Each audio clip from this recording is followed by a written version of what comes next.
let's get started, Sheila. So, what is your, just give me your opening take on sort of fear of falls. I want to start by saying it's a really human response. It's really our brains trying to keep us safe. And it often starts after we've had a fall or a near fall. And what happens is that incident, because it might feel very traumatic, sticks with us.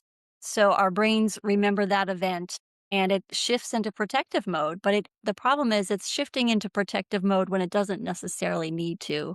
And I also want to mention that sometimes it's not us falling. Sometimes we see someone else fall, or as we age or we're recovering from something, we may have changes in our strength or our balance. Maybe our vision isn't as good as it used to be. So this can also contribute to all of a sudden what, wonder. I wonder if I'm strong enough, if I have a higher chance of falling. So many things go into it, but I just want to make sure everyone knows it's normal and it can happen. Does happen to all of us. I'm glad you called that out, Sheila. So, for lots of different reasons, because I think there's a stigma, or at least maybe a self imposed stigma sometimes. If we have this fear sort of building, or if we're feeling it really pointedly or acutely, like there's almost an embarrassment or like a stigma that comes with it. So, thanks for calling that out. I want to talk about the ripple effect that Mm, fearing a fall can actually have, right? Like, how can it, like, I've seen in different places, fearing a fall can actually increase our risk of a fall.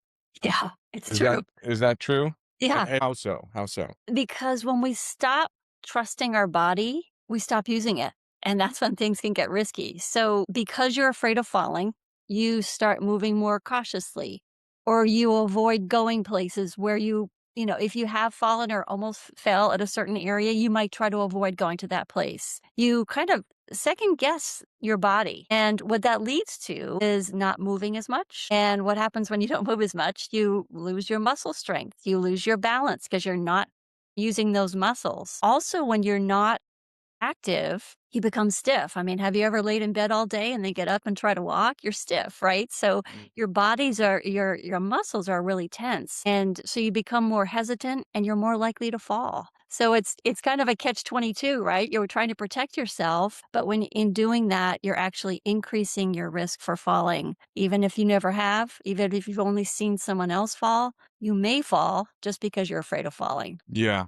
Yeah, there's a lot I want to unpack here. Okay. And that all makes sense. The biggest takeaway there for me, particularly if we're talking about, this in the context of an older adult, whether it be ourselves or someone we're caring for, is the sort of the physical fitness or strength aspect of this. It doesn't take much to sort of have that decrease, and a week or a few days of just not moving like you normally would, right, can impact someone's strength, right?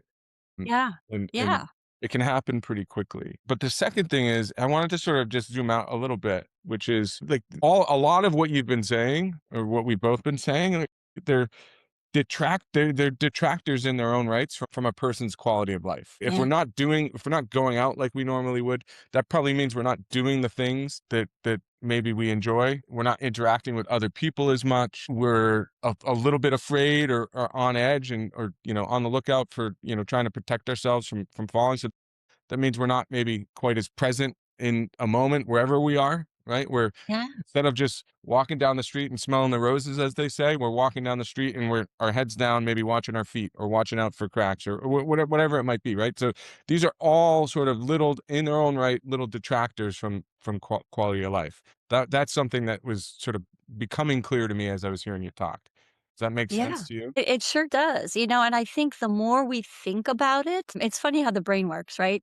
The more you think about something, the more it turns into something that feels real to you. So if we keep going over this in our heads, like, oh my gosh, I might fall, I might fall, I might fall, it's all we can think about. So you're right. You do stop paying attention to things that are right in front of you because you're hyper vigilant. You're constantly on edge. And that's not good for any part of your body. That's not good for not just the risk of falling, but just general well being. It's not great for our bodies. Mhm. It's almost like a self-fulfilling prophecy. You bet. Yeah. Okay. And something a word we haven't used here yet, but is implied in a lot of what we've been talking about, is confidence. I want, and confidence is something we talk a fair amount about in these sessions. I know certainly is one of the consistent north stars of our care advocates when they're working with caregivers.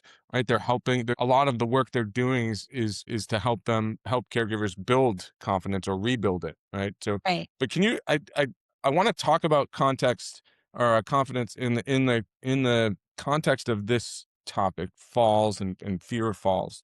But to get us started though, like what is, just generally speaking, your take on confidence for a caregiver, the importance of it, the impact of not having it? Just talk to us a little bit about confidence and caregiving. Sure. Well, basically, when you think of confidence, it's trust in yourself, belief that you could handle a situation, a sense of, I can do this, right? So that's what confidence is.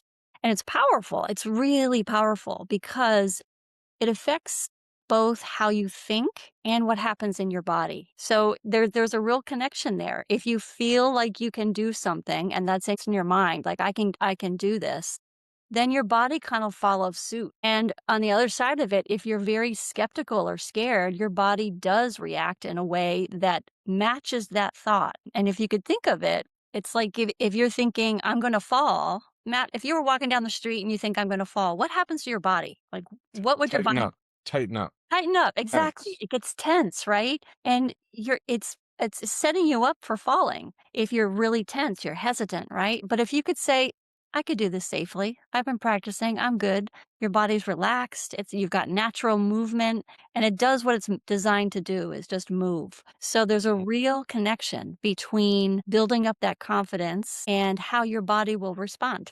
I love that, and it makes a lot of sense, and just the tightening up alone, that Yeah. is, as we're talking about confidence in relation to this topic of falling, that part is crystal clear. I think there's another part generally on just with caregiving at large. Confidence is well, I guess like I said a couple minutes ago, like it's everything you said, but also to me, it's this thing that allows us to actually be in the moment.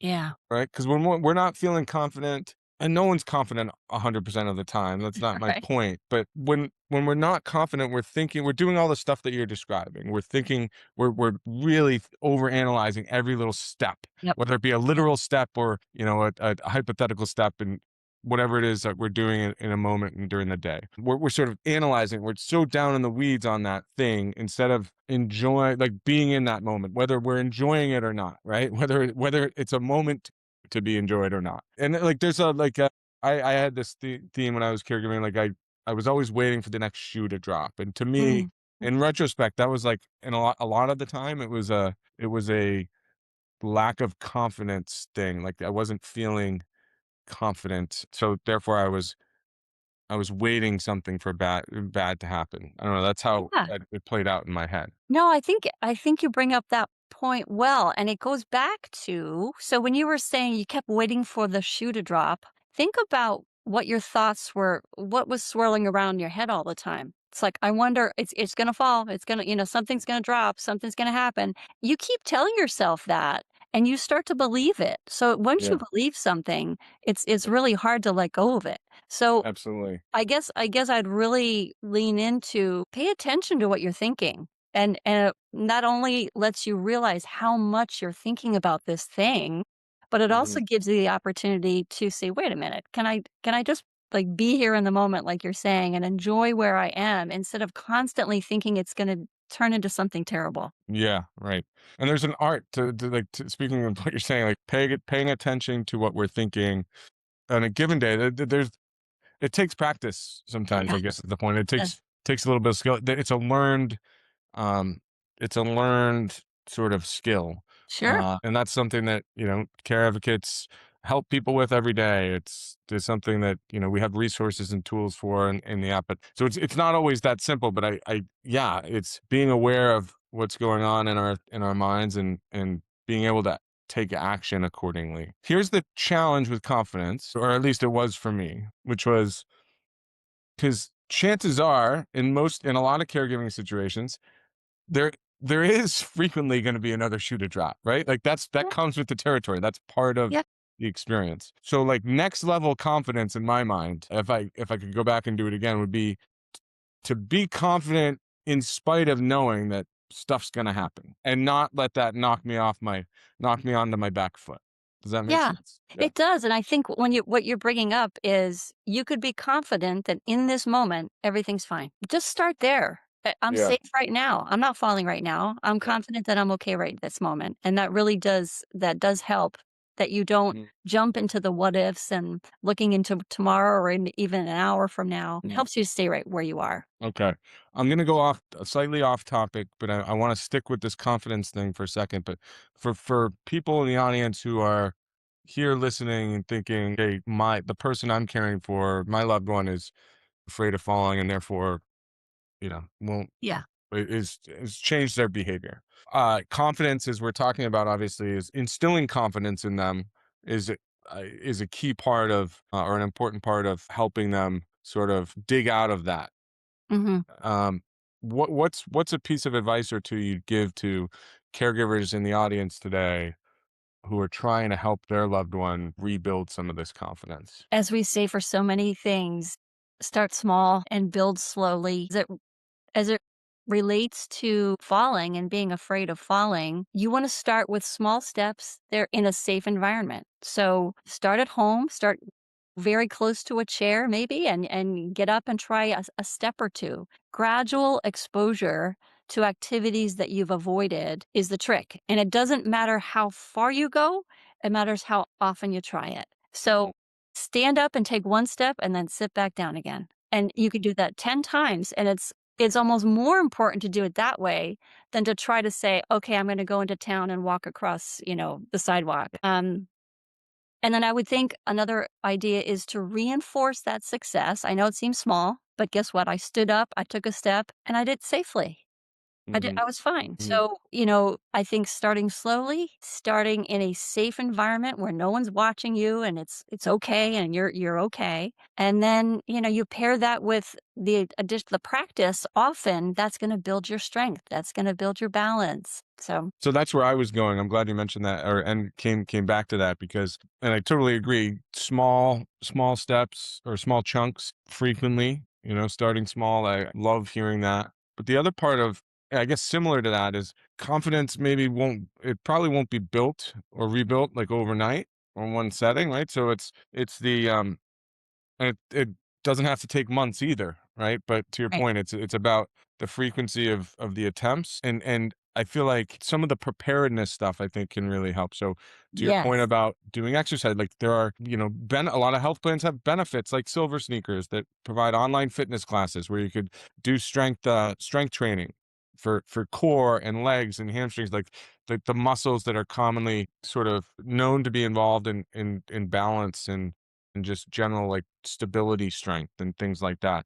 Like physical fitness is something every class of chair yoga someone does should be a drop in the confidence bucket, right? Making Yeah. somebody more and more confident, more and more strong each session, right? And the physical fitness aspect of this is really quite important, particularly when we talk about like helping somebody recover from a lack of confidence, however it came to be. Yeah, and I would also encourage that, like, don't take this so heavily. Like, sometimes the word exercise can be really a Yes. real turn off, right? Or fitness, or it's not a workout. It's simply standing up and sitting down and making a game of it. You mentioned silver sneakers, and a lot of the online communities have it's kind of a game. You're sitting in your chair the whole time, and maybe you're just getting stronger by doing games, pushing a balloon up in the air and passing it back and forth. So it is very small, simple steps that you're just building muscles and building strength, and that is what builds the confidence. Mhm, mhm. Yeah, totally agree, and great call on sort of the word choice, which is another thing that we talk about a lot with family caregivers, but, it might be exercise or physical fitness in our heads, but that's not necessarily how we should message it, position it to the people we're caring for. Okay, couple other things I wanna get to around prevention and overcoming this fear. One, I feel like and this is indirect, but really important, I guess, is the way I see it, but if somebody's if this fear is coming, frequently, like talking to the doctor is really important. The doctor should be aware. Do you agree? Absolutely, Yeah. absolutely. This is Yeah. something that, people really underutilize doctors for anything except going to your annual visits, but they're there to answer questions like this Mhm. or to guide you in the right direction. They have connections, they have some solutions. Yeah, and but and confident, like, for me anyway, I always felt better after talking to the doctor, Mhm. and it was sort of like a stepping stone to feeling confident. Like, I felt better because I felt safer most of the Uh-huh, time. Like, I was uh-huh. getting some intel from them, getting some information, getting validated or getting tips, like, from a credentialed professional, but I also was, like, getting some swagger, some confidence feeling from actually doing it, being proactive and taking that step. Sure, Does that good make point. sense? Yep. As we, with confidence being a part of this, that part is important.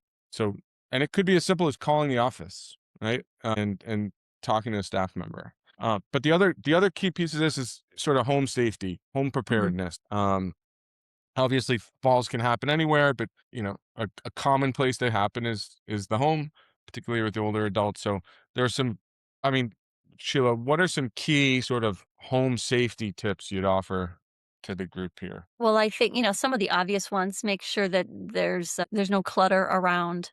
And I want to preface this by saying also that, yeah, a lot of accidents do happen at home. But even if you're not afraid of it happening at home, this is where you're going to practice, right? So this is the area where you want things clean and safe. So clutter on the floor. A lot of times people will have errant cords from one thing to another on the floor and don't realize that's such a trip hazard. Loose rugs. One thing that I've seen a lot is people not having proper lighting, especially on stairs. Super important. And then also something that comes up a lot is, where do you normally walk a lot? So from the bedroom to the bathroom, from the kitchen to the living room where you're watching TV or whatever. Those paths are particularly important because you're using them so many times a day. Yep. Thank you for mentioning that, Sheila. And to your point, like, had someone told me when I was caregiving, when I was just fully in the weeds with mom, said, "Oh, you need to just go make her home safer. Like, go Yeah, evaluate mom's home and right. You don't what do you get look it for? get it I don't safe." know. Like, my eyes would have rolled over because feels like a lot of work, feels like a Yeah. big, and something you say all the time, Sheila, is starting small. And I would it was gi the advice was given to me exactly what you're saying. Just start where she spends the most time Mhm. and work out, right? But the other thing I would say is, there are ways to get sort of professional home safety evaluations. So this is another thing you could ask your doctor about, your loved one's doctor about, and that could be a good place to start also. But you don't have to wait for a home safety evaluation by a credentialed professional to take some action, right? If Right. your loved one's stairs have a bunch of stuff on them, like mine do here, get it off, right? The lighting stuff, really, really important. So, and again, as I did these things when I was caregiving, each little thing I got accomplished sort of filled my cup a little bit, like, of Yeah. confidence. I felt I was like, it was almost like I was gathering momentum for myself. Like, it was unexpectedly, I didn't expect it to do this, but it was a confidence builder. It really was. 'Cause I could see that I was doing something proactive for mom, so And you were mentioning those home evaluations. I know a lot of questions we get often are is like, are they going to cost me something? If there's a medical need, your doctor will have that covered, and it's covered by Medicare. There's also volunteer organizations, your local senior center or AAA can area agency on aging can guide you, can provide you lists of people who would do that. So there are community services around that would make that home safety evaluation affordable or yeah. free. Yeah, and we have a couple of resources that are gifted from the Carallel app. Our friend Tiffany in the back has just dropped them in the chat. So click on those links, you'll be able to see those resources. Like, care advocates can help with either of those things as well. But however, whatever way is comfortable. If what we're talking about today is something really at play in your day to day experience caregiving, then you know we'd love to help in any way. But the tips here that we're offering are really about not letting a fear of a fall chip away at quality of life for the person receiving care, for the person providing the care, because it really can. And before you know it, somebody could be, shut in for all Yeah. intents and purposes, which isn't Yeah. good for anybody. So, Sheila, time flies when we're having fun. We have 1 minute. What's your last thought before we talk about next month's session? Fear of falling is real, it's normal. There's a way to handle it. And as we mentioned, you could start small, practice in a safe space. Pay attention to your thoughts. They really do affect how you behave and how your body works. And, use these steady, successful steps to help rebuild your confidence. I think that was Y- perfect. You're doing the best you can. Yeah. Um, and keep going. We're here when you need us. Sheila, thanks as always. Thank Appreciate it. you. And thank you, everybody, for being here. Hope you found it helpful. Take care. Take Bye care. now.